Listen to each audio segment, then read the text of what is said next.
கர்நாடகாவிற்குள் தமிழக பதிவெண் கொண்ட வாகனங்களை அனுமதிக்க கோரி நாமக்கல்லில் லாரி உரிமையாளர்கள் மற்றும் ஓட்டுநர்கள் உண்ணாவிரதத்தில் ஈடுபட்டு வருகின்றனர். இதுகுறித்த விவரங்களை வழங்குகிறார் செய்தியாளர் துரைசாமி.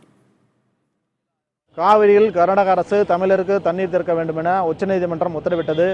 இதனையடுத்து கர்நாடகாவில் பல்வேறு போராட்டங்களும் வன்முறை ஏற்பட்டதை அடுத்து அங்கு தமிழக பதிவெண் கொண்ட வாகனங்கள் தமிழர்கள் உள்ளிட்ட ஓட்டுநர்கள் உள்ளிட்ட பலர் தாக்கப்பட்டனர்.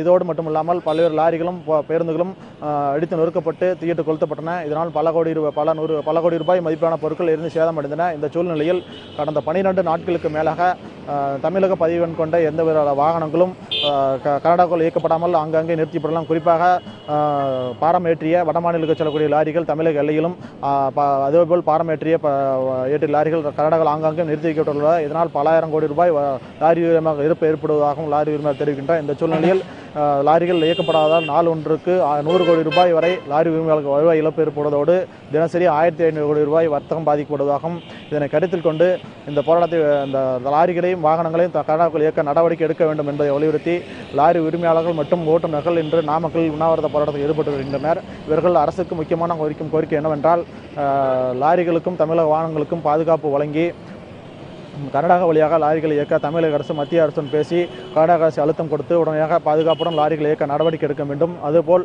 சேதமடைந்த வாகனங்களுக்கு இழப்பீடு பெற்று தர கர்நாடக அரசுக்கும் அழுத்தம் கொடுக்க வேண்டும் என்பதை வலியுறுத்தி இந்த போராட்டத்தில் ஈடுபட்டு வருகின்றனர். இதில் 200க்கும் மேற்பட்டோர் லாரி உரிமையாளர்களும் ஓட்டுநர்களும் கலந்து கொண்டு போராட்டத்தில் ஈடுபட்டு வருகின்றனர். புதிய தலைமுறைக்காக ஒளிப்பதிவாளர் ராஜ்குமாரன், நாமக்கல்லிருந்து துரைசாமி.